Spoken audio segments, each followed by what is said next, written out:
بسم اللہ الرحمن الرحیم۔ السلام علیکم ناظرین۔ برصغیر میں زندگی کی گاڑی کو آگے بڑھانے کے لیے 3 طرح کے کیلنڈر دیکھے جاتے ہیں، جن میں عیسوی کیلنڈر، اسلامی کیلنڈر اور بکرمی یا دیسی کیلنڈر۔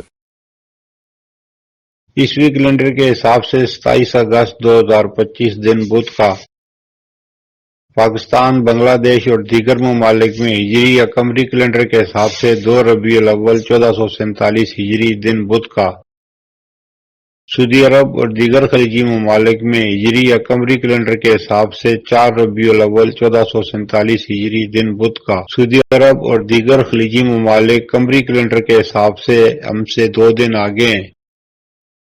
پنجابی یا بکرمی کیلنڈر کے حساب سے 12 بھادوں 2082 دن بدھ کا۔ ماضی کے دریچوں سے چند واقعات جو پاکستان اور مسلمانوں سے متعلق ہیں۔ 27 اگست 1948 پاکستان میں مہاجرین کی بحالی کے لیے ایمرجنسی کا اعلان کیا گیا۔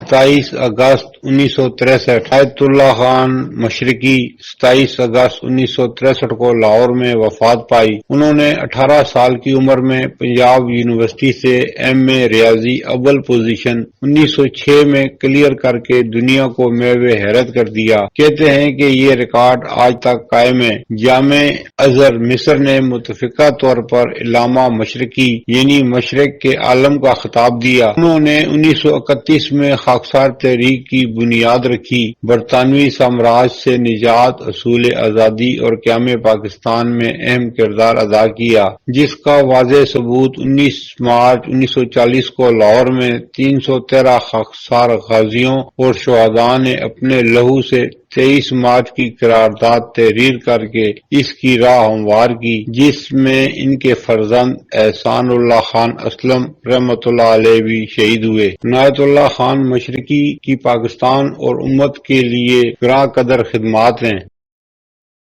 27 اگست 2010 دریائے سندھ کنارے ٹھٹھہ شہر میں سیلاب نے تباہی مچائی، جس کی وجہ سے لاکھوں افراد کو ہجرت کرنی پڑی اور صوبے میں ایمرجنسی صورتحال پیدا ہوئی۔ 27 اگست 2024 بلوچستان میں بندوق برداروں کے حملے میں کم از کم 73 افراد ہلاک ہوئے۔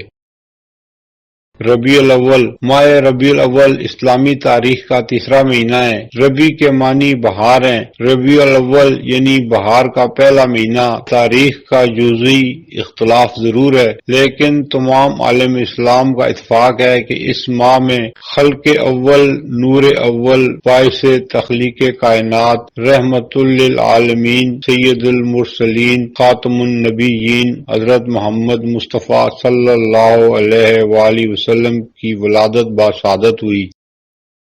2 ربیع الاول یکم ہجری رسول اللہ صلی اللہ علیہ وآلہ وسلم اور حضرت ابوبکر صدیق رضی اللہ تعالیٰ عنہ نے ہجرت کے دوران 2 ربیع الاول کو غار ثور میں قیام فرمایا، جہاں 3 دن گزارے۔